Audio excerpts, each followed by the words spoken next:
मंडळी, मागील काही वर्षांपासून झी मराठीची टीआरपी साठी तडफड सुरू असल्याची दिसते. त्यामुळे नवीन सुरू झालेल्या मालिका चांगला टीआरपी न मिळाल्याने 5-6 महिन्याच्या आतच बंद करण्यात येत आहेत आणि त्या जागेवर पुन्हा नवीन मालिका किंवा कार्यक्रम सुरू करण्यात येत आहेत. या कारणामुळेच गेल्या काही वर्षांपासून झी मराठीवरील एकामागून एक मालिका बंद होताना दिसते. विषय चांगला असला तरी टीआरपी कमी असलेल्या मालिका बंद करण्याचा निर्णय झी मराठीकडून घेण्यात येतोय. 36 गुणी जोडी या मालिकेनंतर आता झी मराठीने अजून एक मालिका बंद करण्याचा निर्णय घेतलाय.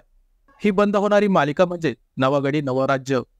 बाल कलाकार साईशा भुईर ही या मालिकेतून बाहेर पडल्यानंतर नवगडी नवराज्य या मालिकेच्या टीआरपी मध्ये मोठ्या प्रमाणात घसरत झाल्याची दिसली. यानंतर मालिकेच्या वेळेतही बदल करण्यात आला. गेल्या काही दिवसांपासून झी मराठीवरील अनेक मालिकांच्या वेळेत बदल करण्यात आलाय.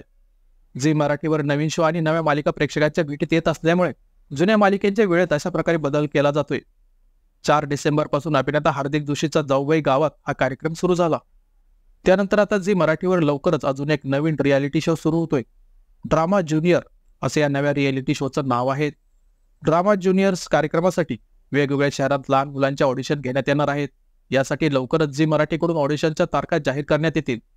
या कार्यक्रमात प्रेक्षकांना लहान मुलांच्या बहुरंगी अभिनयाची झलक पाहता येणार आहेत.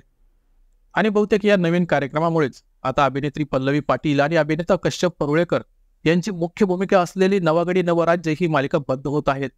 2 दिवसांपूर्वीच मालिकेचं शूटिंग संपलं असून डिसेंबर महिन्यातच या मालिकेचा शेवटचा भाग प्रसारित होणार असल्याची माहिती मिळते.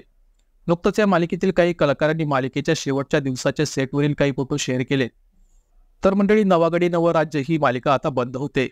त्यामुळे यातील कोणत्या कलाकारांना तुम्ही मिस करणार ते या व्हिडिओ खाली कमेंट करून नक्की सांगा.